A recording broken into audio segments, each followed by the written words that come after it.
What is up, LGBTV? Long time no see. I'm doing great. How are you? Hope you're doing swell as well. Don't you hate when you unintentionally rhyme and it sounds really freaking lame? So sorry that myself, Ryan, and Colin have been MIA from the channel for a while. The three of us have been really busy, but we are back. It's a new school year.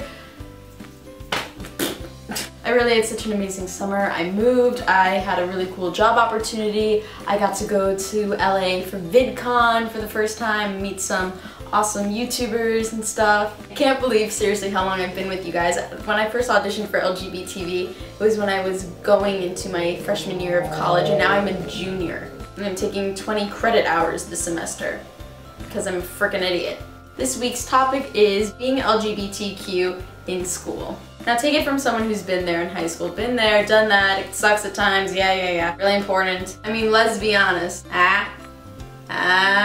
Being a high school student is hard enough as it is. You want to fit in, you want to get good grades, you want to have a social life, you want to have extracurriculars, you want to make your parents happy. It's a lot of pressure, even though people really underestimate it. Being LGBTQ in high school is just one other thing that could separate you and make you different from the rest of your peers. Most of you already know I went to a small private Jewish school. I was one of 42 kids in my grade, and I was the only out LGBTQ person in my school. I was the gay pride parade.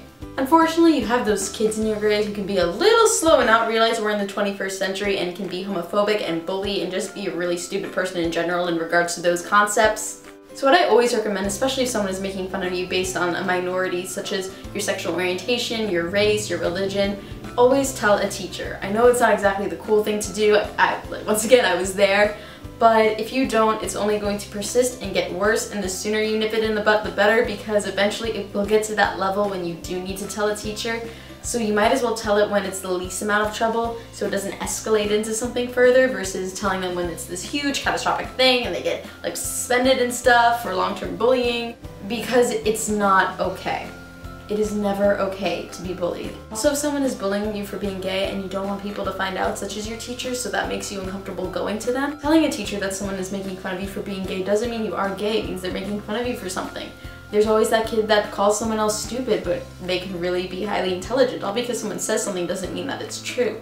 So you still can get help for it without outing yourself. Another thing I get questions about is having a GSA in high school. How does it start? How do you keep it going? How do you join? What you can do is go to your principal or board of directors at your school and simply say, hey, this is a club idea I have. You get a teacher to represent you, and then you form a GSA. If you're nervous about joining the GSA because you don't want people to know you're gay, that's okay. There's plenty of allies. All because you're a member of something doesn't mean that's your specialty. I mean, if I take one of my non-Jew friends to one of like the Jew clubs here because they're full of free food, does that make them a Jew? No, it doesn't.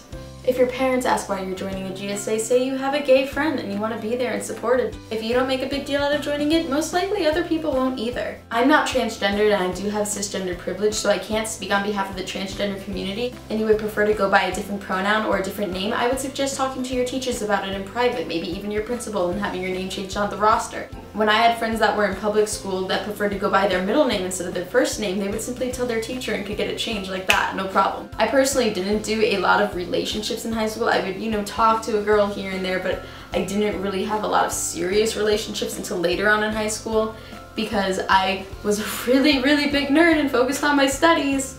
But it can always be hard in high school because sometimes you have one partner that is more out than the other and isn't okay hiding the relationship. No matter what your relationship is or how far along you are in the relationship, don't do anything you're uncomfortable doing. If you're comfortable having your relationship public at school, that's great, that's totally fine. And if you're not, that's okay and totally fine too.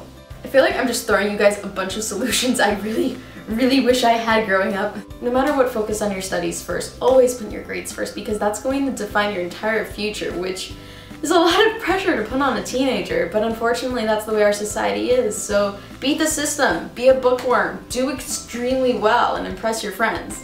But mostly do it for you. Join clubs, hang out with friends, have a healthy balance, because these years really do go by a lot quicker than you think.